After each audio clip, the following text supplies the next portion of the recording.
people live in the exact same apartment building. They drive the same mid-sized sedan. They work at the same tech company, and every single month, the exact same amount hits their bank account, $5,000. But 10 years from now, one of these people will be completely trapped. They'll be staring at a mountain of credit card debt, wondering why they can never seem to get ahead, and feeling terrified of an unexpected car repair. The other person, they'll have 6-figure investment portfolio, multiple streams of passive income, and the absolute freedom to quit their job whenever they want. How is this possible if they make the same salary? It's not because one of them got lucky in the stock market, and it's not because one of them skips their morning latte. It's because of what happens in the first 24 hours after that paycheck hits their account. Today, we are looking at the exact breakdown of person A, who is accidentally trapping themselves in poverty, and person B, who is quietly building wealth from their desk. If you have ever felt like your money vanishes the moment you get paid, you need to watch this entire video, because by the end, you will know exactly which part you are on and how to switch it before it's too late. Let's start with person A. Let's call him Mark. Mark works hard, 40 to 50 hours a week. When Friday hits, his entire $5,000 arrives. Mark feels a rush of relief. His immediate thought is, I worked hard for this. I deserve a win. After Mark's first 24 hours, Mark's first move isn't evil. He pays his rent, which takes a chunk. But then he opens his phone. He sees a pair of shoes he has wanted for months. Ordered. He looks at his outdated TV. Financed at 0% interest for 12 months. He goes out to a nice dinner with friends to celebrate making it through the week. Puts it on his card. In Mark's mind, he's just enjoying life. He figures, I'll save whatever is left at the end of the month. But here's the biological trap of money. Your lifestyle will always expand to consume your available income unless you actively stop it. Psychologists call this hedonic treadmill. The more you make, the more you spend, and the faster you have to run just to stay in the exact same place. Now let's look at person B. Let's call her Sarah. Sarah makes the exact same $5,000. She works the same stressful 50-hour week. She also feels like she deserves a reward. But Sarah understands the fundamental rule of wealth that Mark completely misses. You cannot buy your freedom with things that depreciate. When Sarah gets paid, her money doesn't sit in her checking account, waiting to be spent. Before she even looks at the restaurant menu or an online store, a preset automation triggers. $1,000 instantly vanishes from her main account. It doesn't go to the store, it goes to her future. She pays herself first. Now let's look at the math. We have Mark here by the left and we have Sarah here by the right, because this is where the gap between Mark and Sarah turns into a canyon. Mark looks at his bank account and sees $2,000 left after rent and bills. He thinks, I have $2,000 to spend. He buys a new phone on a monthly payment plan. He signs up for 3 new streaming services. He leases a slightly nicer car because the monthly payment fits his budget. Mark is collecting liabilities. A liability is anything that takes money out of your pocket every single month. The phone plan, the car lease, the subscription, they are financial leeches. Now let's look at Sarah. Sarah looks at her remaining money after her automated savings. She doesn't buy things to look rich. She buys assets. An asset is anything that puts money into your pocket. With that $1,000 she automated, she split it. $500 goes into a broad market index fund, buying tiny pieces of 500 biggest companies in America.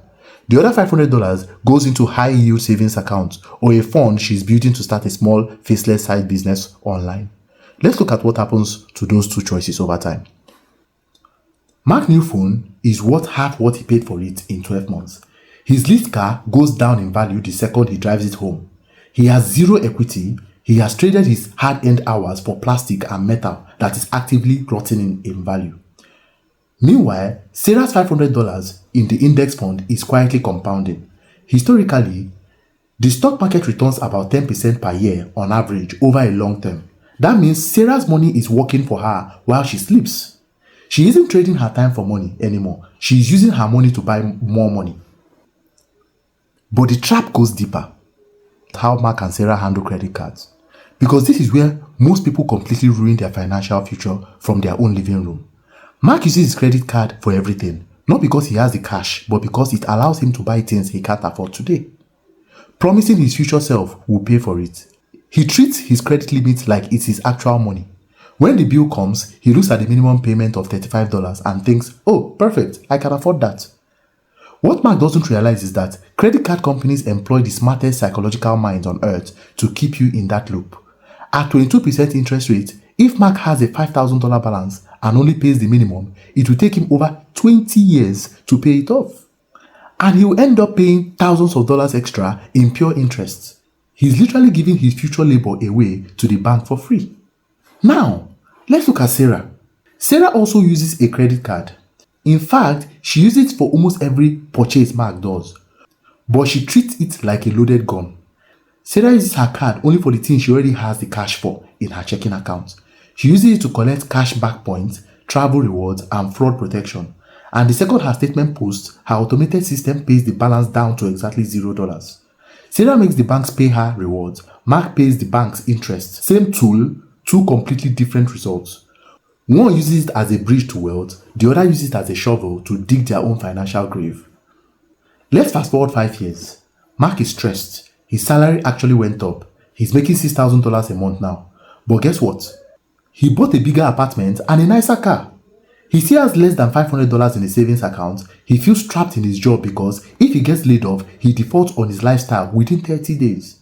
He is living in a golden cage of his own making. Sarah is still making $5,000 a month. She hasn't gotten a raise yet. But remember that $1,000 she was investing? Over 5 years, she has put away over $60,000 of her own money. But because of compound interest and market growth, that account is now worth over $75,000. Now, think about the psychological difference between these two people sitting at their desk. If Sarah's boss yells at her or demands she work unethical hours, Sarah can smile and walk away. She has a cushion. She has options. She has buying power over her own time.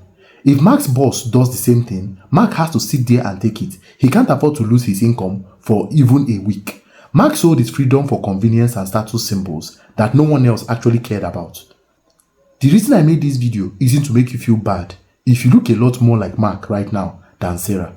The truth is, almost all of us were trained by society to be Marks. We are constantly bombarded with ads telling us to spend, consume, and flash our status. But the beautiful thing about finance is that you can change your trajectory in a single day. You don't need a massive inheritance or a tech salary to start building real wealth. You just need to change the order of operations on payday. Here is your challenge for the next time you get paid. Before you buy a single thing, take just 10% of your check and move it out of your site. Put it in an investment account or a separate high yield savings account. Treat it like a tax. Pretend you never made that money in the first place. Live on other 90%. You won't even notice the difference in your daily life. But your future self will look back at this exact moment as the day everything changed. If you found this video helpful, hit the subscribe button. Drop a comment below letting me know what your biggest payday struggle is. And I'll see you in the next video. Stay smart.